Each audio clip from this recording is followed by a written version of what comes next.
Welcome, everybody. Welcome. Chris, the day has finally arrived. It's a lot of work to get to this point, and I see a lot of faces in the room that help make this possible.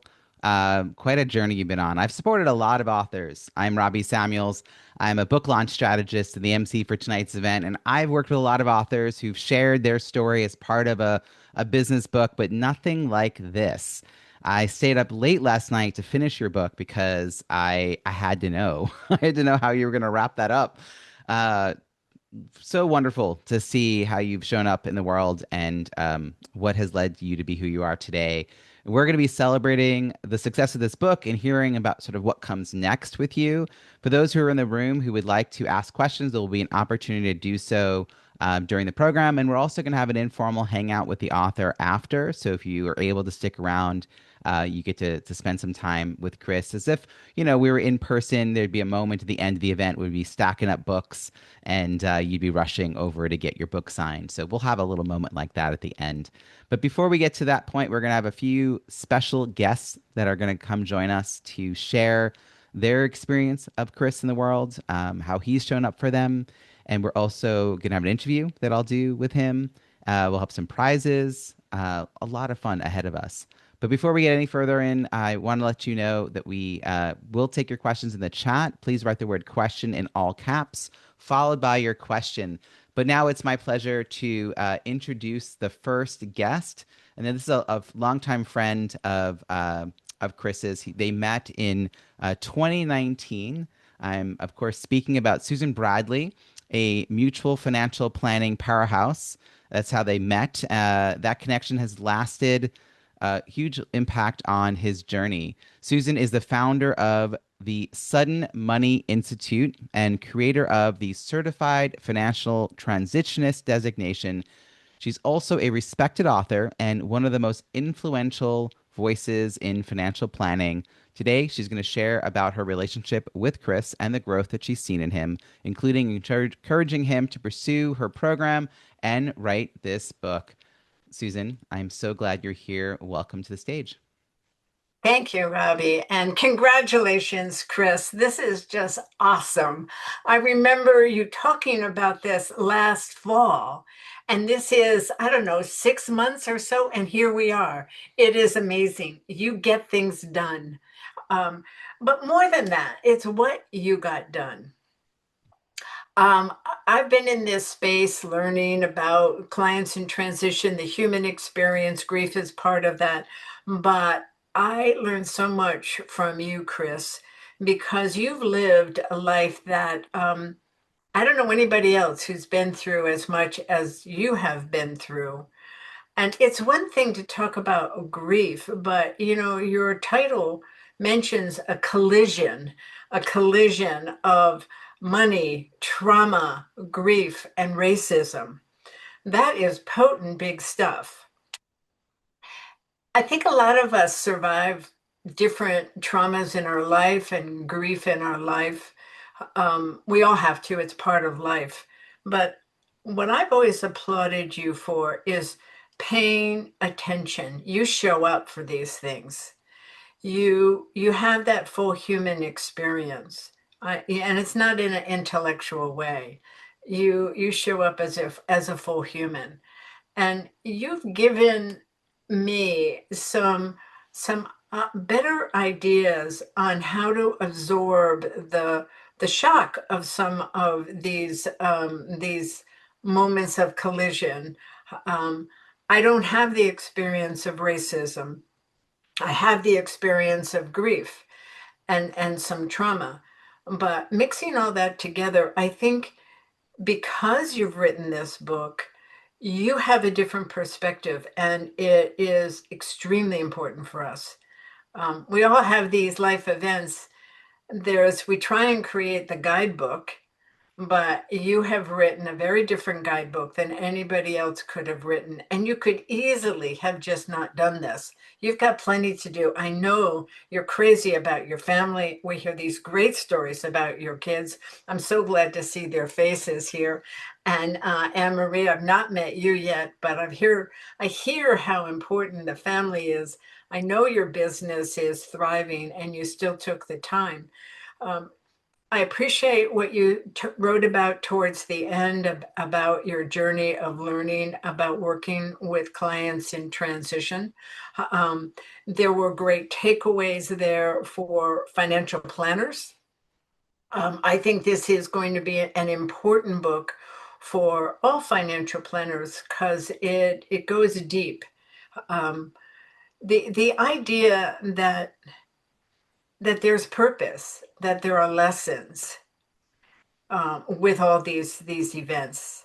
It's really hard to appreciate an event and say, this really stinks. I hate it. Every day I hate it. But boy, oh boy, am I getting to learn lessons. Yippee. It's not like that. We all know that. But you kind of, it felt to me like you would be the perfect companion for somebody experiencing any of these 4 points in your collision. And that's what we need. We need someone who's actually lived it. You're not technical. I know technically you're great. I've seen you do that sort of thing. And I know you're a great businessman. But the attention you gave the human part of it is it's probably the best I've seen. Let's say so far, because the journey continues, right? It's never over. But so far, this is the best I've seen, and I thank you. I thank you for myself. I thank you for the community of financial advisors that are trying to do the best for their clients, and for the rest of us humans on this earth that go through lots of life trauma. Susan, thank you. I'm usually not minced for words, but listening to you, it brings tears to my eyes. And yeah, I'm not one to get too emotional, but my sons are watching. And as you had said, this is really my life journey. And this is my purpose. And as you'll hear, this is, 100% for my boys. So, Robbie, go ahead, buddy. Well, thank you, Susan. Chris, this is your moment to share some thank yous. I think let's move right into that. Um, so, who do you want to thank? Any launch highlights? Sure. Got to thank Anne Marie first. Um, we've been through a lot together. Um, my boys and my family. Um, highlights really from the book. Susan had mentioned, I get things done and things kind of escalated very quickly. This journey started over 10 years ago when I was writing for therapeutic reasons. And I was approached by a publishing company last May. And they were very aggressive. I did not utilize them. Kim is on the line. She is my publishing partner, Kim Ailey. And so um, the most interesting thing that I learned about the process was not that writing the book was the hardest part. The hardest part was everything that came after. Getting with Robbie, utilizing Kim. Susan is also kind of on my marketing team. Again, all the material that is in the book was already available. Kim helped me to organize it all and putting it out for the world to see. And Robbie, I think you're going to ask me a question probably a little bit later on in regards to what was one of the most surprising things from people that read the book. Yeah, And we'll get into that for sure. I never think about I'm doing this to get notoriety or anything like that.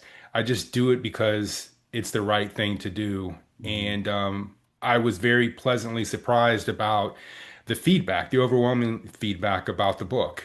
I had no idea. I had some beta readers read it, give me some very specific feedback. Shout out to Mike Neslatic. He was one of the beta readers and gave me some very poignant feedback, which I implemented in the book. Bless you. Do you did you want to share about how many people came on your launch team and the reviews you've gotten and that kind of experience, or did you any other wins related to this? Anyone reach out to get you on a show or do a talk or anything? Yeah, to answer the last part of that, the feedback has been overwhelming. I mean, I was telling somebody I felt like I was drinking from like 10 fire hoses because now I'm being inundated by people telling me these great things, and which is very foreign to me because I don't ever expect people to say a lot of great things about me. And so I'm hearing this and it's almost like I'm disassociated. It's a different person. And from folks that have read the book, um, folks that have written reviews. So reviews are probably in the neighborhood of about 50 plus reviews. Um, Going through those was very emotional to understand that and understanding what people really got out of it.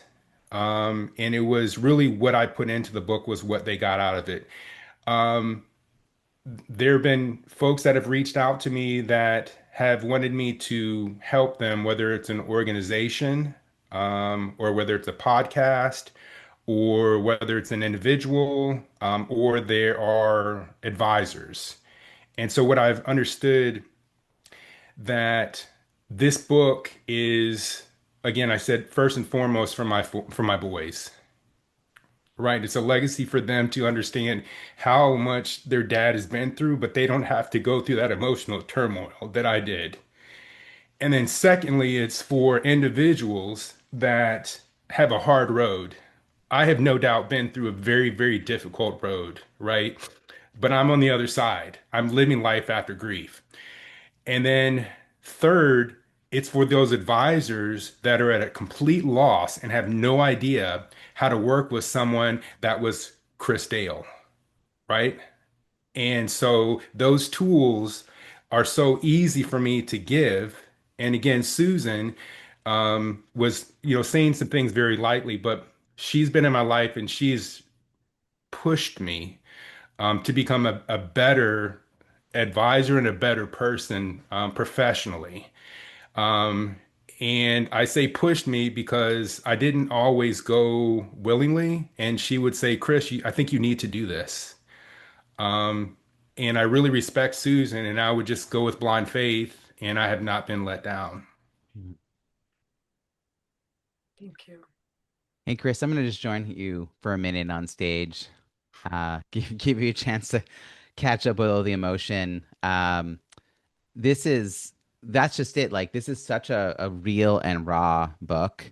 And it is tied to a greater purpose. I mean, memoirs serve a purpose, but yours is even more than that. It's the legacy of your story, but it is also to show a path forward for people who have a professional obligation to serve their clients and are feeling completely lost about how to best do that. Because technically, they may know the steps, but the emotional piece, they can't relate.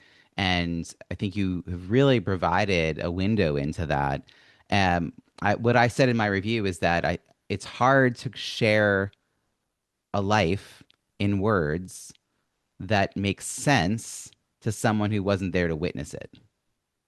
Like, like I think that's incredibly hard. And so shout out to you and to Kim for managing to pull that together because we were not there for all those moments to even know which moments are important to highlight. So I know you mentioned this a moment ago. You were particularly thinking about the advisors, um, and how you could be helping them. Could you just speak a little bit more to that piece of this because it is I think it's a little bit different from what most books are attempting to do that are a memoir. Sure. So, one of the things that I discovered, and this was not on purpose, this was purely by accident, just as the nature of my financial practice, that there were eyes on me and people were witnessing what I was doing individually with clients. I had one of my first, and I'm gonna call him a friend, but he happened to be an advisor. He said, Chris, I have this daunting situation where there's a husband and a wife, and the wife has a terminal illness. I have no idea how to work with this couple. I would like to employ you because I know you have the skill set in the background to work me through one on one with this couple. Now, I wasn't directly involved with the couple, and I was just educating them. The wife had a terminal disease. Anne Marie is a registered nurse, and I had a conversation with Anne Marie, and my client, the advisor, said that the doctors gave the wife about 6 months to live. Talked to Anne-Marie, and I believe it was pancreatic cancer, and she said it's probably going to be a lot shorter than that. And so I went back to my client friend, and I said I would probably focus on 3 months, half of that. And we worked through that. There was very careful planning with the husband and the kids, not around financial planning, about how to manage the emotions and how to carefully anticipate things happening earlier and a lot faster. And she passed away within 3 months. Mm. And so then that just opened my eyes as to what I can do on a mass scale for other folks. Then came my training course because I was being inundated by single advisors, and I built this training course to give a lot of the brain power that I have up here laid out. And then it just kind of morphed from there. It morphed into speaking engagements and people asking lots of questions, and speaking engagements for some fairly large companies. And it was just, it was overwhelming that, little Chris Dale, who took a leap of faith with the support of his wife early on to create this space so he could spend more time with his boys, right, has brought upon this. Um, and that was a true inspiration, for me. And the funny thing is, the first several years of my company, my boys had no idea I had a job. They thought that every time I put on a collared shirt, I was going to volunteer because that's what they knew. I was going to volunteer for hospice. And they said, "Are you going to volunteer for hospice?" And I said, "No, I'm actually going to work today." Um, and in their eyes, they associated that. But that was a space that Anne Marie and I created. Um, Conversely, to my father, who a lot of you have known about and read about. Um, and so the main thing that I like and I've seen now is you're not a product of your environment. And my brother's on the call too. And we are not. We are not a product of our environment. As hard as things were for both of us independently, we have both turned out equally well in our own right, but with a lot of emotional trauma. So, um, but thank you for asking, Robbie. It's um it's daunting for any author to write a book and share their book with the world. I work with nonfiction authors writing books about their business concepts, and there's a moment before the book goes live that there's a lot of trepidation. Like, will anyone like this? Will anyone read this? Will anyone care? Is it any good? Why did I bother? I mean, even just to get to the point where you have something to show a beta reader takes a lot. And you add in everything that you have dealt with in life, that is, some of it's relatable to some people, but all of it is relatable to you. And you Correct. want your family to see who you fully are and how you show up today. Um, how did you how did you move through that internal angst? Like, I'm not sure, you know what I mean? Like, it's like a lot to share, and you have such a higher purpose around it. It's not like you weren't just like, I'm gonna create a book because I want to have a book. I want to be, you know what I mean? There's a lot of like vanity related to some of the stuff people do with just get a book out there in the world. This is not just anything. This is like hard fought words on paper, like pushing yourself forward to actually release into the world. Like, what comes up for you around that? Well, in terms of courage, right? I think there's degrees of courage. And I'm a risk taker because I have had to be a risk taker, right? I've not had some luxuries that other folks have had, right? And my brother and I talk about this. We have independently have had no backup plan. And when you have no backup plan, that is a different element, and you're forced to figure things out on your own very quickly. And in terms of being scared, right? And I'm going to put this in a very, very specific instance. And this is a reference to my book, right? If you finish my book and there's a story in the book where it talks about I'm acting up in school and I'm on my way to the principal's office. And I know it's coming, and I get in the principal's office, and I'm hoping that the principal is going to be the one to spank me this time. And it is not, it is my mom. And you talk about going back to childhood with a very vivid memory of being scared, right? Now I have something to compare. There is nothing more scary than the anticipation and having already understood and felt physically being, and it pains me to say this because it took me a long time to adjust to this because I thought it was so normal, to being abused by your mom when you're entering this situation. And there's some things my boys and I joke about. My mom had this leather belt and she would snap it and say that this is what it's going to sound like when I'm hitting your skin, your bare skin. And so if I take that experience singularly, and this relates to Mike, my brother, and he knows exactly what I'm talking about, and I compare this to being scared, there's nothing that compares to being scared to that point. So I can bear a lot of stuff, right? Because I have that experience and I know what really being scared means. And there's plenty of other situations where I'm scared, but that's probably one of my earliest memories. So as I'm going forward and I'm writing this book and I'm being very vulnerable in writing this book, for me, it's easy. And it's easy because, and I get into this in some of my training where I advise advisors, a griever, and this is Chris Dale language, is an intuitive or an analytical griever. I'm an intuitive griever.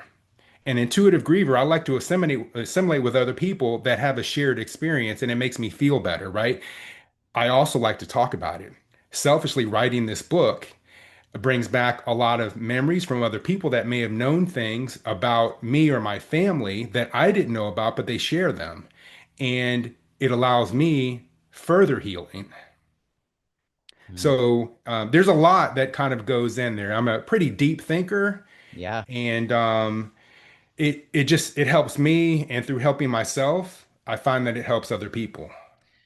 The fact that you're on the other side of this, able to reflect back and speak about it without just being fully restimulated. You mentioned EMDR in your book. I've gone through EMDR, huge fan.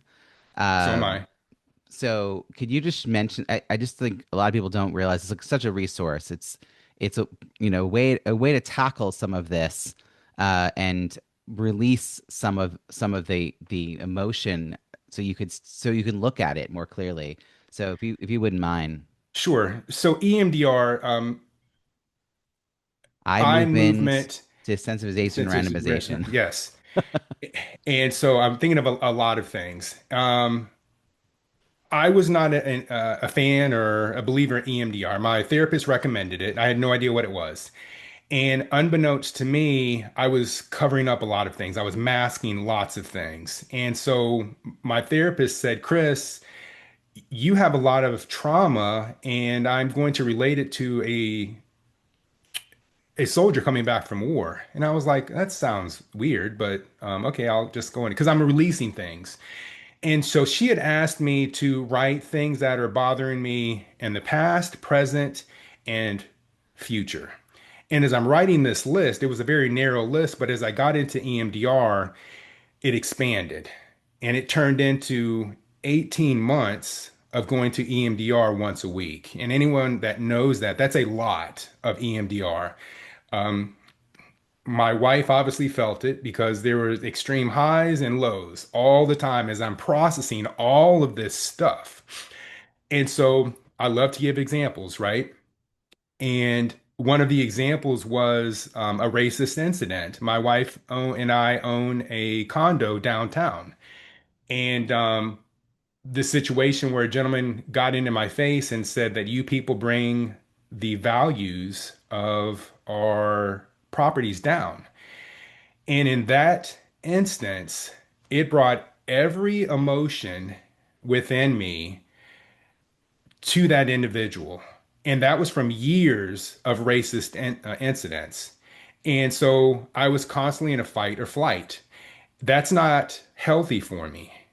And I'd been living in this flight or fight for a very long time.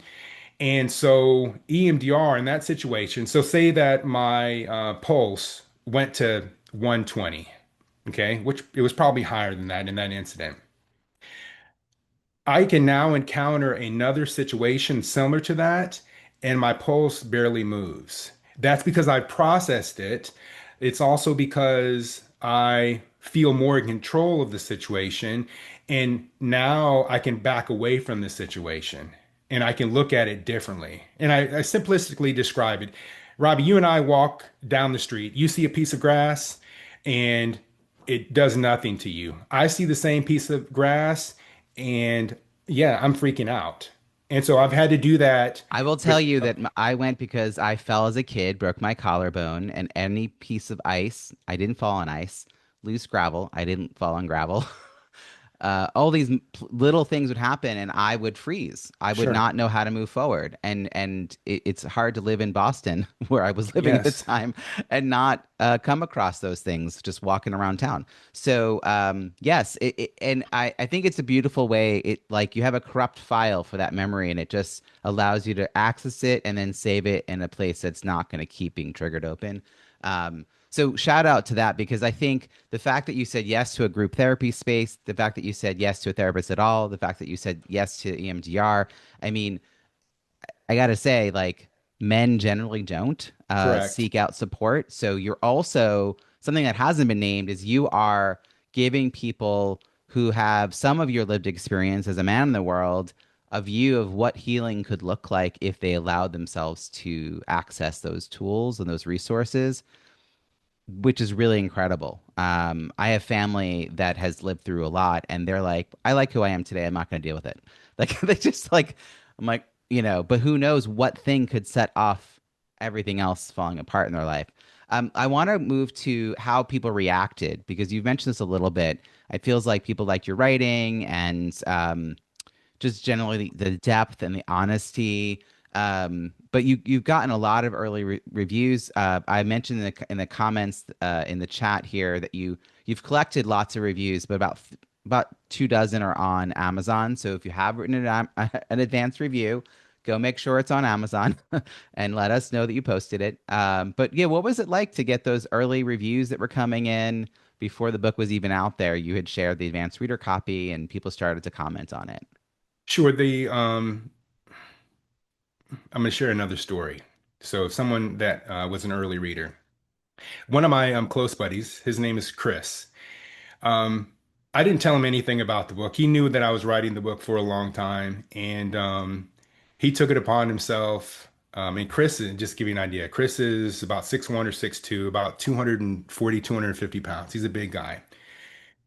And he starts reading it on an airplane. And this is the epitome of a lot of the reviews. And he starts to cry on the airplane. In a public space, he starts to cry. And he has a few choice words for me when he gets back. He's like, you didn't tell me that it was going to be this emotionally drawing. And he had to have his wife, right, rub his back as a source of comfort. And he's, punching me lovingly. But he's like, I had no idea that all of this stuff affected you the way that it did. And you carry on not as if nothing happens because I tell people this stuff all the time. I mean, I'm an open book. And I say, "Well, what didn't you know about it?" And he's like, "There's really not anything that I didn't know, but it's how it really affected you mentally and emotionally." That was the draw. and to see the depth of what it did to you as an individual, how it affected you, and then to take that a step further, how you have now transitioned that, all of that hurt and all of that pain to help other people out. And so taking it one step further, a lot of folks ask me, would I have changed anything that happened in my childhood or anything growing up? And the answer is absolutely no, because it would not have made me the person that I am. I love my parents. I would not have changed a thing that I went through with either one of them. I learned some very tough lessons, but it also curbed some feelings that I may or some dangers that I may get into if I had not had those experiences. It also gives me an element of street smarts, right? If I'm talking about the racism aspect, I can walk into a room and I can feel dynamics. And I can start to engage in those dynamics ahead of when someone may vocalize those, or even think about it themselves. So those are some of the things that I enjoy. And there were lots of great things that I took from my parents. One of the things that I'm doing today, right? My boys are on here. My dad took me to lots of business interactions. That was a great tool that he passed on to me. So my brother and I happen to have been entrepreneurs at the exact same age. And I don't think that's a coincidence. He started his own business at the same age that I started my own business. As we wrap up the interview, you mentioned earlier there were some surprises about the writing not being the hard part. Getting the message out there is the harder part. What's something you learned about yourself or your community as part of getting the word out about this book?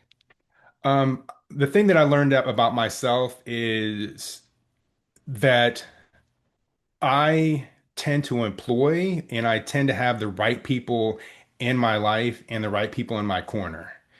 I used to think that was by accident, but that is not by accident. It's because of who I am, and I think I ward people off that are not genuine or not ethical. Um, the other thing too is I until this process, I had no idea about my network, the depth and the breadth of my network, Yeah, and the people that this can reach. And I've had lots of one-off conversations, and I never really put it together that have helped a lot of people independently.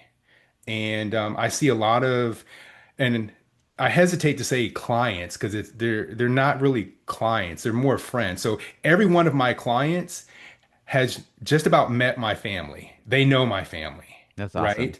right? So there's an extreme overlap that goes on there. So I'm a big guy, as Susan would say. I look bigger in person than I do probably in camera. And so I understand too that my family humanizes me. And they also take that element of Chris being this 6 foot, 208 pound muscular guy. It takes that down, right? It makes me more of a teddy bear and somebody that's more approachable. I totally see you as the approachable teddy bear type. Um, Folks who want to go a little deeper, I'd asked you if you had any resources to share. What you said you something that you could share with them, a resource, an opt-in. In terms, yes. So this is pretty cool. So a lot of folks that have worked with me professionally, one-on-one clients, they come to me and I am the individual that has all of these tools at my fingertips, right? Um, Wings for Widows, Modern Widows Club, um, access to specific attorneys. You've read about some things that I've been through in the book, access to just various resources. So it occurred to me that unless you're working with me one on one, I can create something that wasn't available for Chris Dale, right? The opt in is going to be called community. And so if you want to know more about this aspect, put community No, no, this is into the link to the Aweber. okay. Well, I, then guide me. the Aweber resource that you gave me. I put it in chat. It's the feels like this when working with grieving client. Don't make these mistakes and lose your client. Sign up now to get tips and best practices. Is that your opt into your email list? Yes, that is. Ah, okay, we're going to come back to the community piece in a moment. Okay. That's fantastic. Thank you for the little breadcrumb you left for folks. Amory, you go ahead and laugh at him. It's okay. He's doing a great job. Amory, shout out to you. I see you. Gosh, the people we have. The best thing I ever did in my life is ask my wife to marry me, and the best thing that happened to me, she said yes. So I feel you, Chris, on that piece. Hey, so we've got three more guest speakers. Are you ready to introduce them? Do you have their introductions available? I do. I don't need to read them. All right. So this is your first one. It's going to be another Chris. Go for it. You can introduce Chris. Yes, so Chris and I met a few years ago. Chris Bentley, the founder of Wings for Widows. There was another strong A-type personality gal that said, you need to meet Chris. And she's actually the chairwoman of the Modern Widows Club. And so Chris and I met, and Chris blew my mind about what he does. And so I'm just going to paraphrase it. So, Wings for Widows. And he has a lot of advisors that give pro bono work to widows, which is pretty cool. And so I said, well, I have this little training course, and let's see how we can, kind of jive and, see what we can do. So he said the missing piece for his advisors was the emotional connection for these widows. And we had our synergies, and he asked me to make a pared down course that each one of his advisors are required to take. And so now they employ the emotional intelligence side along with the financial, the analytical side for each one of the clients that they do pro bono work. So Chris is a great guy, and he's very, very easygoing. Well, Chris, thanks for that. Good afternoon, everyone. Uh, yeah, Chris and I had something in common, right, from the very first meeting. It's nice to be named after a guy I admire very much. I am the founder of Wings for Widows. We're a nonprofit. We're based in Wayzata, Minnesota. And primarily mission is to connect newly widowed individuals with volunteer financial coaches at no cost. And these coaches hail from across the country. We're in about 39 states, about 145 active coaches. We've trained nearly 300 coaches over the last 9 years. And more recently, we've been called America's first responder to widowhood as a financial emergency, right? As the practical matters to deal with, right? The flip side of the coin of grief. And so I guess I wear that description with a great deal of pride. I'm honored to have been invited here today to celebrate the launch of Chris's book and to say a few words about the work that Chris is doing and why it matters. And I'm even more honored to know Chris. You know, Chris and I, as Chris mentioned, we were introduced by a mutual colleague. I'm forever in debt to Megan Kopka. It's one of those introductions that I've been grateful for ever since. Through that connection, as Chris said, I learned about Chris's course. Didn't even know such a course existed. And I was delighted to learn about it. And I didn't just recommend it to others. I took the course myself. Chris waived the fee and I was off and running it. And what I found was so valuable that I worked, as he said, to bring a condensed version. I wasn't sure if our trainees, right, could manage a 6-hour course. But so I said, Chris, is there any way we could take this part, and this part, and condense it to 1 hour and give them the highlights? Do you think that's something we could do? And Chris said, yeah, let me think about that. Let me work on that. And he came back and said, yeah, that's something we can do. So today, every volunteer financial coach in our network, again, about 145 right now, they complete this 1 hour module on serving grieving clients. It traces back, directly to Chris's work. So Chris, on behalf of every widow and widower who has ever, been better served because one of our coaches sat through your training, thank you. Publicly and sincerely, it's been a great addition to our curriculum. What strikes me most about Chris's story, and again, we've only known each other for a couple of years, about his story and now about his book, is that his credentials are only part of what qualifies him to do this work. And folks have been speaking about this already today. He's a CFP, and I respect that. I got my CFP as well. It's a lot of work. It's gotten harder, but it's a lot of work, and it was quite an accomplishment. I felt pretty proud of that, and so he's got that. And yes, he's earned his certified financial transitionist designation, and that's a big deal. Those matter. But what truly qualifies Chris Dale to write this book is that he has lived it, unmistakably lived it. He lost his mother and his father right within a few months of each other. He experienced the loss of a child. He watched his family's financial world shake as their personal world was shattering. He knows what it means to try to hold the numbers with shaking hands. I thought that was an interesting title. And the more I thought about it, I thought that's incredible because his hands were shaking too. He knows what that's like. That's not something you learn in a classroom. It's not something you learn in an MBA program. That's something that either breaks you or becomes your calling. And for Chris, unfortunately for us, it became his calling, as was said, his purpose in life. What this book does and what Chris's work does is something that our profession, the financial advisory profession, doesn't do nearly often enough. It tells the truth. It tells the truth about grief as a financial emergency, not just an emotional one. It tells the truth that loss and money are always tangled together. Somehow they're always tangled together, whether we want to acknowledge that or not. And in a way that I don't see enough in our field, this book tells the truth about how grief doesn't land the same way for everyone. That race and systemic inequality and generational financial fragility, they shape that experience of loss in ways that financial planners need to understand if they're going to be truly useful to the clients sitting across from them. That's the part of the book that really wowed me, Chris. Congratulations.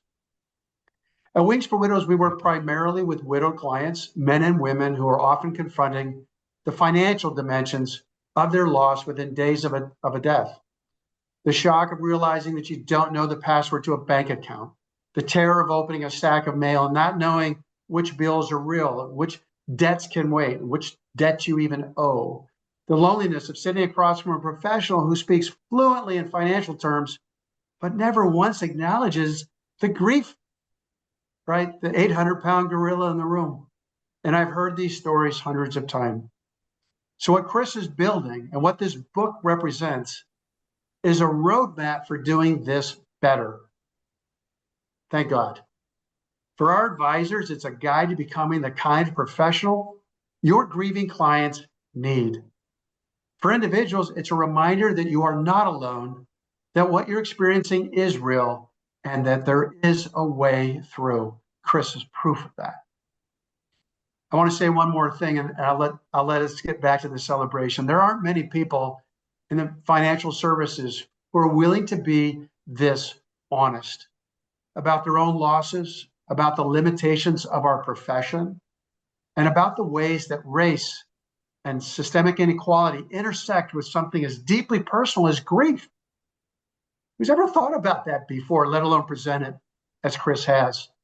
He's one of those people. And the fact that he's put all of that into a book, he's made it permanent. He made it shareable. He made it something that an advisor can hand to a colleague or a grieving client at the right moment. That is a genuine gift to our field, Chris. Congratulations. This book needed to exist, and I'm so glad you wrote it. Man, wow. Thank you, Chris. Thank you, brother.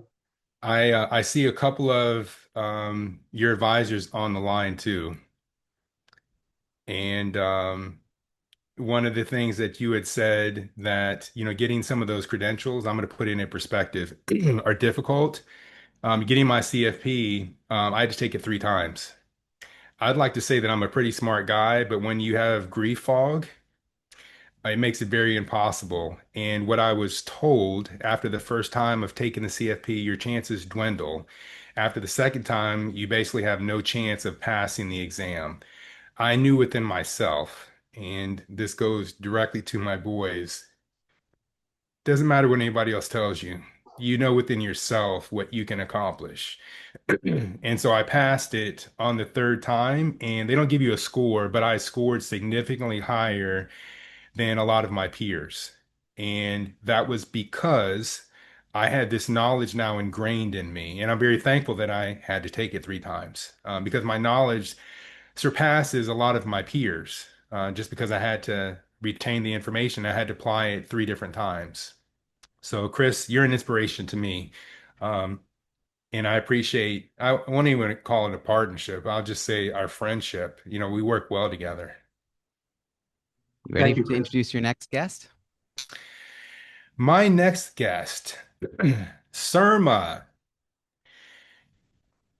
Surma and I met at the Fidelity. It's the largest financial planning conference in the country. I do things out of ignorance. I was asked to speak at this conference, and I had no idea that it was the largest one in the country. And I went there to speak on, some of the things that I practice. And I thought it was going to be a room of about 10 to 15 folks, and it was probably a room of 125 folks. And I'm going to read a little bit about Surma's background because I want to make sure I give her credit. Surma Sova, she is a bigwig at Fidelity. She's the regional vice president of private wealth management in Fidelity. This is pertinent because I came out of the private wealth management space and she and I talk the same language. So she would have been my boss or my boss's boss back in the day. And she leads the West region for Fidelity Private Wealth Management in California, Nevada, and Hawaii.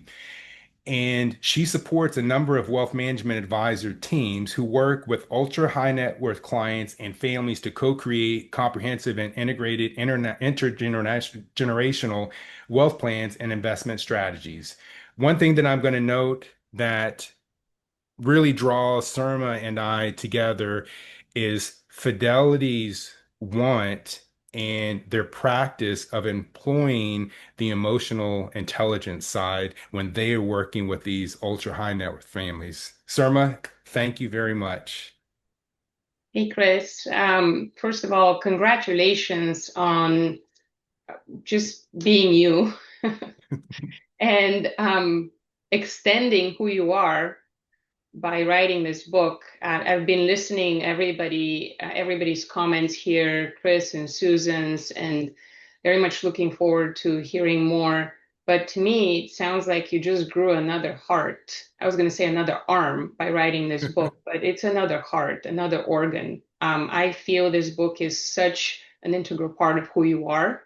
And thank you. It's a way for you to share who you are with the world.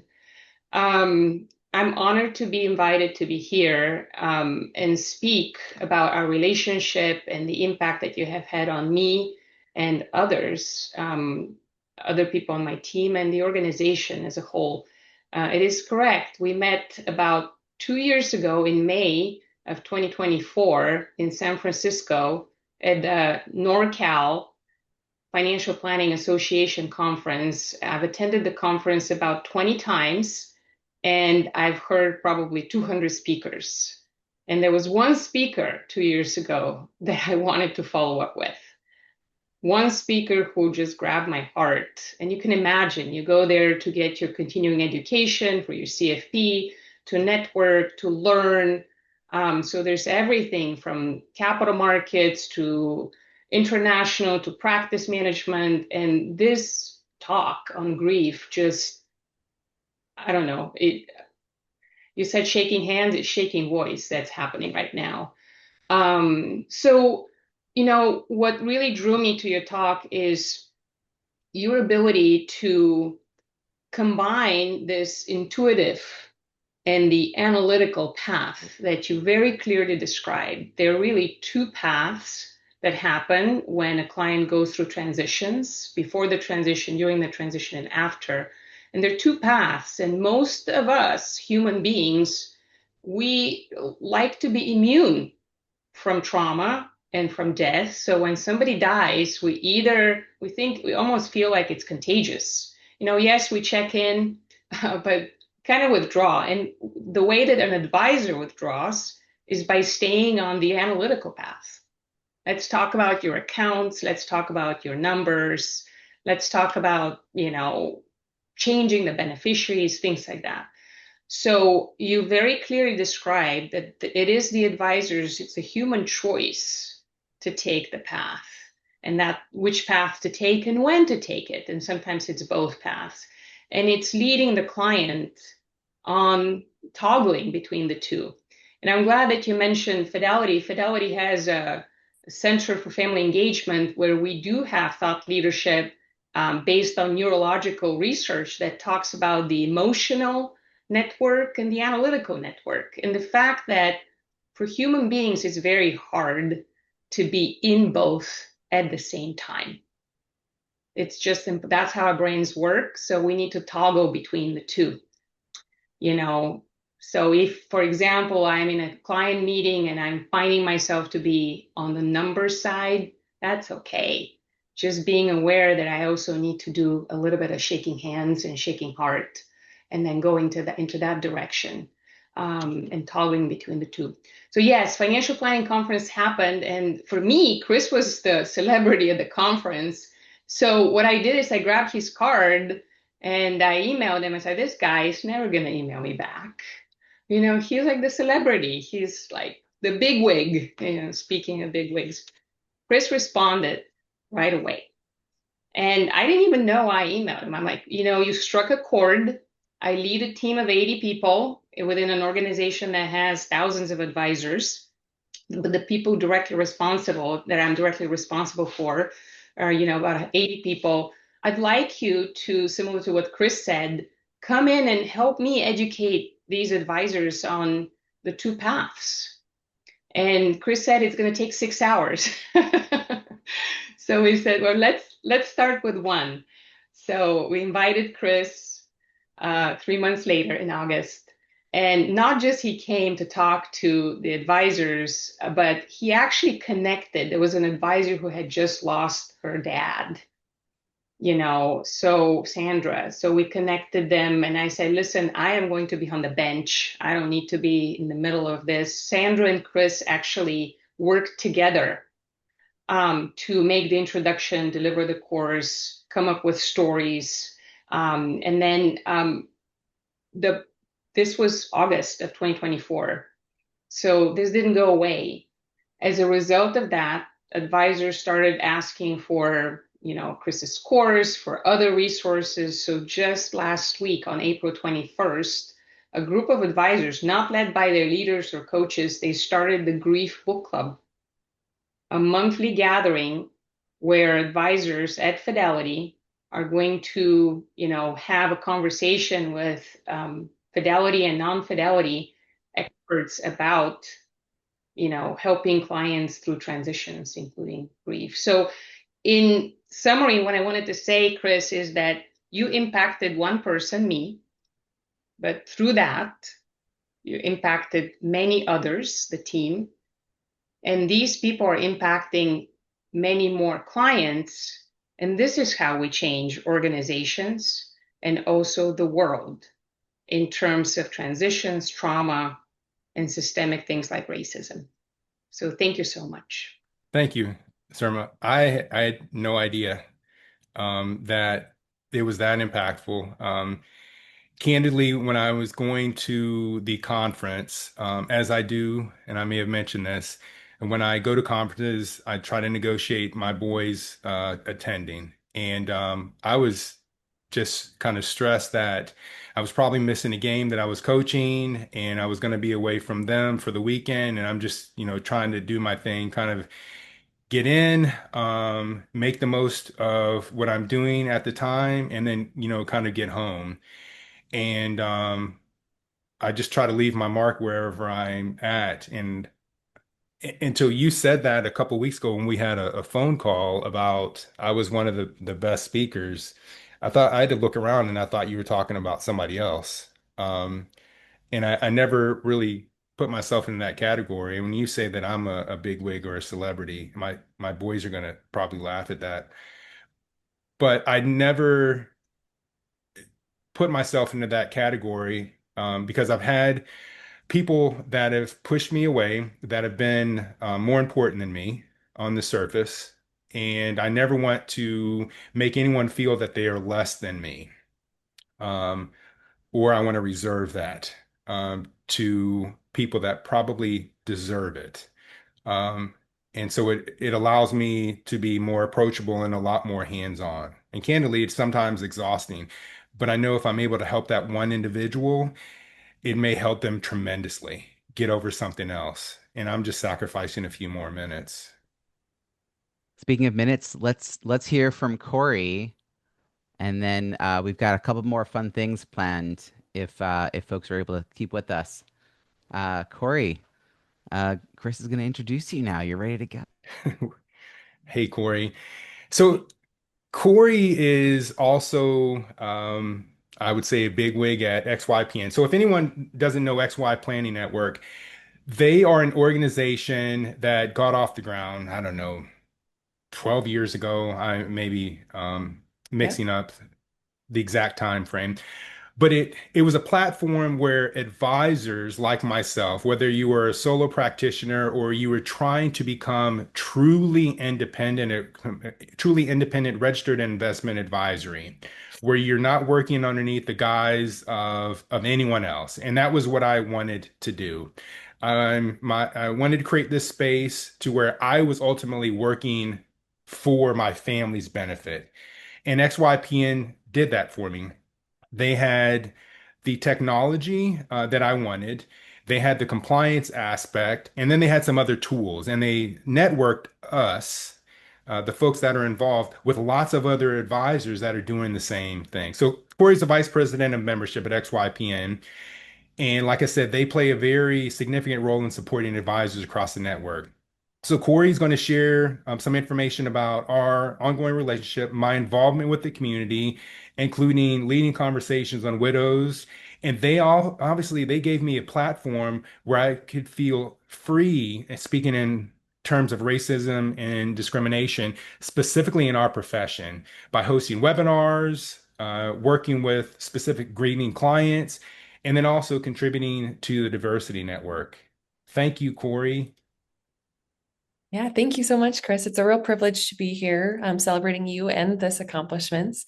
As Chris shared, I'm a vice president at XYPN, and we have today over 2,200 independent advisors in the network. And we've been very lucky to count Chris as one of those members since 2017. He goes way back with us. And we supported him in launching and running his firm. And I've come to know him in my almost 6 years at XYPN as one of our in-house experts in grief. We have a number of members, many, many members in the network who specialize in the lived experiences of clients and become experts in their own right. And Chris is one of those folks. As I shared, I have the opportunity to work with thousands of advisors all over the country. And one of the things that I see really consistently is that our most impactful firms are built by advisors who understand that financial planning is really about people. And Chris exemplifies that more than almost anyone else. These advisors are bringing expertise in the moments that matter most to clients. They're often serving people who are typically ignored by the wealth management industry, and they're showing up for those clients in ways that really create stability, clarity, and confidence in some of the most difficult moments in their lives. I think for so many of the advisors at XYPN who do that good work, they are often inspired by their own experiences too, often very difficult ones. And they end up helping others navigate those same challenges. I think Chris is a shining example of that. And it is so powerful to me to see the way that folks want to help others overcome the challenges that they themselves have gone through. It's one of my favorite parts of working with the advisors that we have at XYPN. I mean, we've watched Chris over many years now, almost 10 years, build his firm around that willingness to sit alongside people in one of their hardest moments as they experience grief and racism and transition and uncertainty. And it has always been clear to me in watching him do that work that he puts his whole heart into it and really shows up as his full self in a way that many people struggle to do. Like so many of our members who do that work too, Chris is committed to building the true expertise and navigating that experience. It's his lived experience is such an important part of it, but he also goes and pursues the credentials that ensure that he can show up for those clients in a way that goes far, far beyond the spreadsheets and the portfolios that most people associate with financial advice. And that is where Chris has really shown up for our community. He has generously shared that expertise with us over the years. As he shared, he's done webinars, he's been on our podcast multiple times, he's presented on our at our conference, both on equity and diversity and race and identity, and on grief. And he's been a part of committees that have moved that work forward in the network as well. And outside of those formal contexts, he's also been a part of so many conversations with peers that folks have spoken to today that change people's lives and really help others make the kind of impact that he's making in their own work too. Our network is better, and the advisors who are in it are better because Chris has been willing to say all along the way, here's what this actually looks like in practice. Here's how you help people in real life. And I think more broadly to me, Chris's journey really reflects something that we and I care deeply about at XYPN. And that's the idea that, as he shared, building an independent firm is not just about running a business. It's about building a life that's aligned with who you are, with what you've experienced, and with the impact that you want to have on others. And when I get to work with members like Chris who are succeeding at the intersection of those three things, it really is a joy and something that is so special to get to celebrate today. So I'm always grateful for opportunities to celebrate folks like you, Chris, who are changing your clients' lives, who've built really meaningful and values-driven businesses, and who are also contributing to the broader community of advisors who want to do the same. Thank you for letting us at XYPN be a support on your journey. I and we are so grateful for the role that you've played in the network and the example that you've set for others as you do that. And huge congratulations on your book launch here today. Thank you for sharing it with the world. Thank you, Corey. I appreciate it. I want to make sure that I'm not on mute. Um, you guys have allowed me to do a lot of things within kind of my comfort zone. And when I say comfort zone, that's relative, right? Um, and allowed me to kind of push the envelope where folks had probably not pushed the envelope before, asking if I can do certain things that are kind of outside of the scope. Um, Inviting me to be a person that gives very candid feedback from a different perspective, right? I have a different perspective than a lot of other people. And one of the biggest things that you guys did as an organization is allow me to reflect and open up this window of racism and discrimination because it had been held down the conversations for so long. And frankly, I've had this said to me a lot, but Chris, you're in a position where you're kind of immune from that stuff. And it is actually quite the opposite. I am an absolute target um, for a lot of this stuff that goes on because I wouldn't like to say that I'm in public eye, but there's this air that I have done well, whatever that means. Um, and now we can try to target you and kind of knock you down. Hmm. So thank you, Corey and XYPN. I appreciate it. You have the most stellar special guests. They all did so great. We have a special next step we want to share with everyone. Before we do, if you're able to have your cameras on and sit up a little taller, I'm going to take a quick group photo to commemorate this moment. So if you are here and you're able to have your cameras on, this would be a great time to do that. Thank you, Jean. I see J. Michael T. Dale, fantastic. Anne Marie, I see you in the photo. Susan just popped in. All right, here we go. If we were in person, I would tell you to get closer together and put your drinks down, but we are not. So sit up a little taller, look for the camera. Three, two, one, cheese. How fantastic was that? All right. Hey, Chris, one of the things that came up when we were talking about your book and how it relates back to the work that you do was the sense that people, like a lot of advisors, do want additional support, and you had hosted a exclusive to the launch team event, a master class that took place during the pre-launch that was very well received. You have plans to continue to offer programming like that. Could you share a little bit about what's kind of on the docket there and how people could get involved? Sure. So this is the beauty of delegating some of the key components. So in my conversation with Robbie, he encouraged me to do this master class, and that was probably about 4 weeks ago.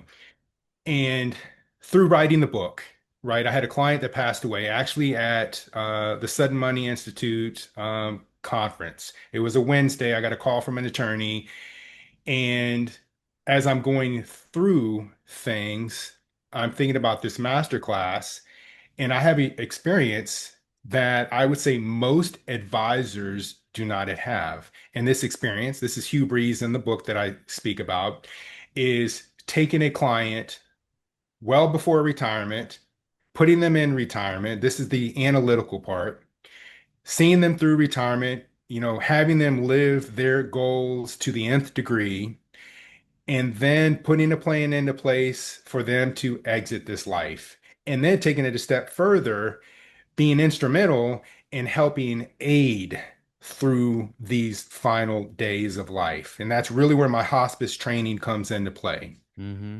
And so I'm now separating the analytical side from the emotional side. I was able to do that for Mr. Hugh Breeze. He had some dire health things that transpired, but I realized something toward the end of his life. At my hands, was able to give him better care than I was able to give my mother in her dying days. And that was because of my lived experience. And it dawned on me, what a better purpose than to host this masterclass, thank you, Robbie, and share this example, right, of Hugh Breeze, but not only share the example, but share what I have learned, right? Hugh Breeze was a single man. He was 84. He had no kids and he was not married, right? And I put myself in that situation. I probably wouldn't have cared where my assets went either. But I said to him, Mr. Hugh Breeze, I can't give you your own money if you are in an incapacitated state. And so we have to do some estate planning. And his words were, Chris, just take care of it. Just take care of it. So I found the estate planning attorney. Good thing the estate planning attorney could also be the executor. Her firm could be the executor, personal representative, everything that has to go on with an estate plan. Mr. Hugh Breeze wanted to name me in the estate plan. I said, no, it's a conflict of interest. Mr. Hugh Breeze also wanted to give me some assets. I said, absolutely not. It's a conflict of interest. And so the other things that I learned through this process, how to protect myself, right? So the estate planning attorney was my checks and balances. I bounced everything off the estate planning attorney. I'm just gonna dig in here for a Yeah, second, Chris. You're a great storyteller. You are a great storyteller. In the few minutes that we have, though, I want to make sure people know your offer. That's why I yes, stay on screen, friends. that is right. And that's why he Kim, keeps you me see straight. this? All right. You did one class that was not enough. Yes, I did one class that was not enough. The feedback that I got overwhelmingly is that we want more of this. We want a class that talks about real life examples. We want a class that gives real life solutions. Mm-hmm. So from that, what I have now done is I've created a community, and it is Yes. called the Life After Grief Collective, right? And it's a community to where both individuals can join, advisors can join, right? Get the tools equally that they need, and they can assimilate together or independently. And then, in addition to this, I will be offering this master class once a quarter Mm. with a real life grief story and real life solutions. So new material each time. If you want to know more, I gave you a few bullets in the chat, everybody. Write the word community. If you're just curious, even, if you wanted to like get more details, Chris will follow up with you today or tomorrow just to let you know kind of what comes coming up. Seema, thank you very much. Anyone else, just make sure you write the word community. And I also want to do a plug for reviews. I put some information to chat. Reviews are social proof on the book sales page. It's hard to stand out. Thousands of books are published every hour. The way this book gets seen by more people is that it is more easily discovered on Amazon, and that is impacted by the number of reviews. So not just the ratings, not the 1 through 5 stars, but the written reviews. So taking the time. Some of you wrote beautiful long essays. Amazing.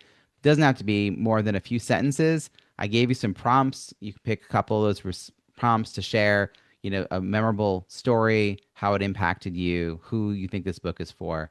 That's a great, helpful review. And reviews are an ongoing effort. So if you feel like you missed the boat and you missed certain deadlines, don't worry about it. We continue to need reviews in this book for months and years to come. And so, as you spread the word, please keep that in mind. I see lots of folks writing the word community in the chat. That's awesome. Let's do a quick wheel of names. You're giving away some copies of your book. Yes, I want to be very specific. They cannot go to any of my family members. Yeah, I think we took all of them off. If they pop on here, you'll let me know. All right, I'm going to spin the wheel. And let's see, we're giving away 3 signed copies of the paperback. I got to figure out how Steve's name. I just typed Steve's name in a second ago and it came out huge. Yeah, let's go to another one, Robbie. Okay. I'm gonna discount Sean because he's already expecting one. So Sean is like a brother to me. All right, so he's already getting one. Yep. Speaking of which, your brother's probably on here. Oh, Raquel. There we go. Congratulations, Raquel. We'll put your name in the chat. And they don't have to be here to win. Chris, I'll make sure you get all these names after. Okay.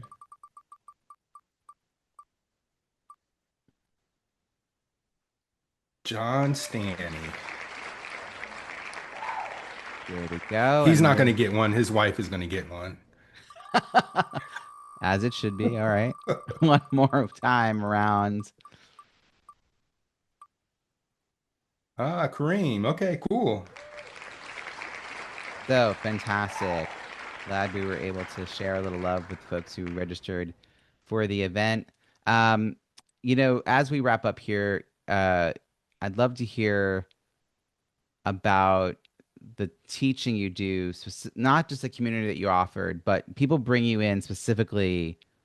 And by the way, very funny to have 2 different people say you presented a 6-hour program. And they said, "What's the 1 hour option?" This is actually good feedback for all entrepreneurs.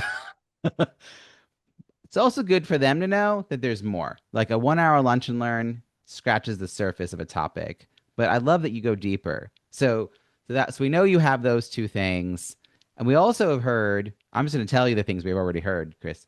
You're a great presenter. So, and Sirma, who you described as a big deal, described you as a big deal, but amazingly humble. So that's awesome. So we know we can invite you in to speak. We know that you do some programming. We know you're running this community. So whatever way people want to connect with you, I just feel like they can do so. And everyone has your email address. If they want to be in touch with you, they can do so. And if anyone needs to get the book, I'll make sure to drop that link in here as well. If anyone has questions for Chris, we will hang around for a few minutes and do that. But what I'm going to do right now is we're going to stop the official formal program at the 75-minute mark. I love that you all are here. We're going to now do the unofficial hangout with the author.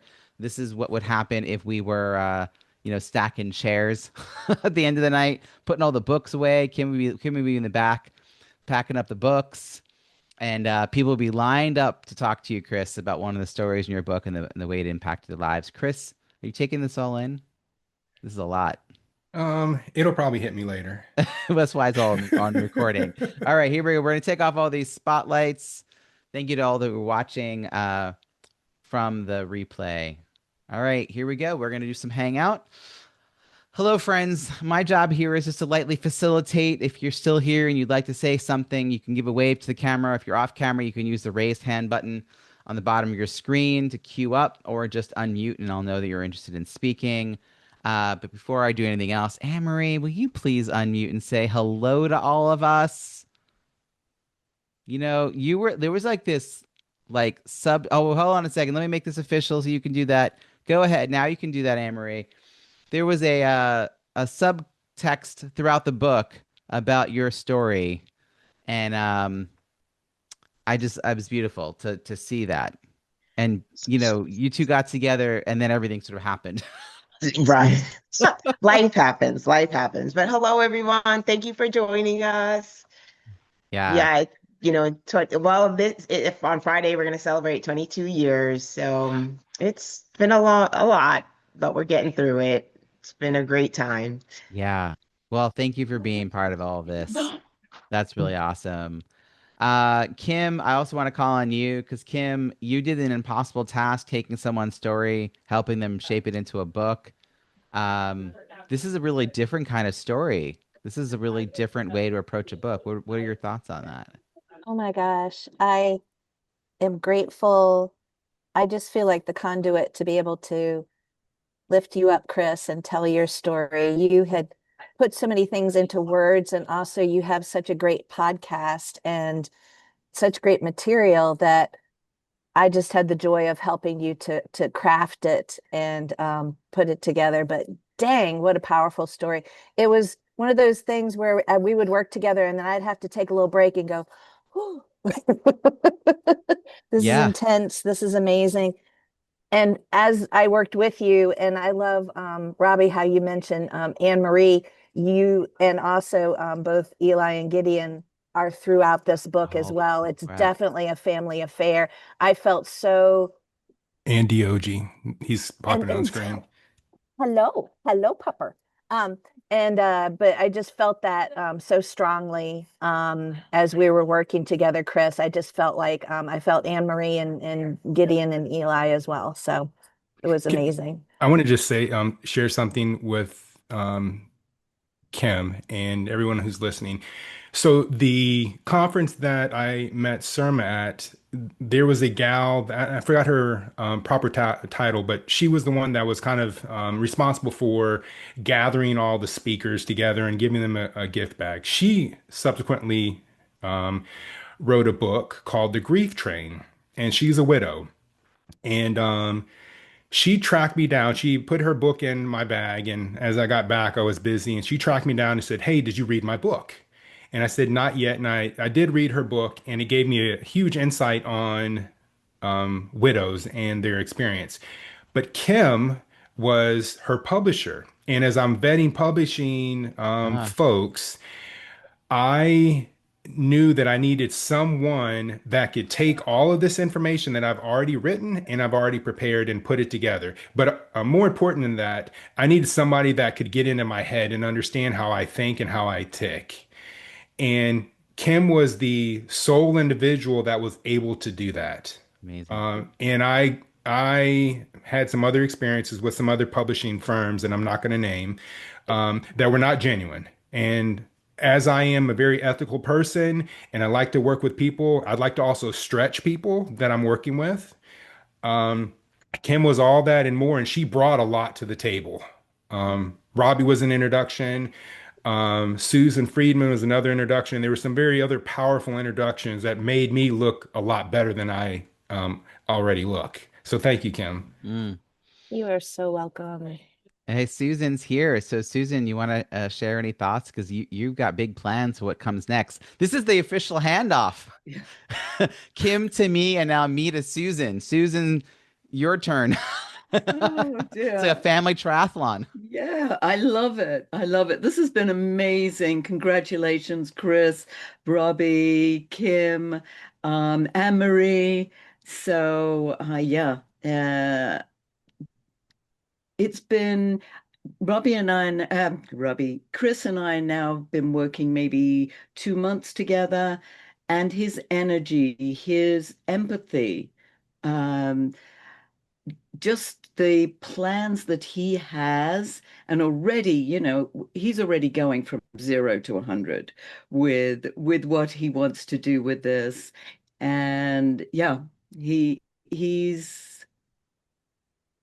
bringing out a lot of creativity. Mm, So I love that, Chris. You are amazing to work with. So hmm thank you. Thank you. mm. Thank you. Well, friends, thank you for sticking around for a little bit of this. I think of it as like aftercare for the author because it'd be rude to just be like, Goodbye. End the Zoom call. Chris, if you wouldn't mind hanging around for a minute while we say Sure. goodbye to these lovely folks. Thank you to our guest speakers in particular for taking the time to say their words, and to the guests who stayed to the very, very, very, very end. This is the stacking chairs portion. Blue chairs to the left, green chairs to the right. If you find a yellow one, take it home with you. It does not belong here. We'll see you all another time. Thank you, Thank everyone, you. for coming to celebrate. Thank you, Robbie. Appreciate Great you. Thank launch. you, everyone. Good seeing you.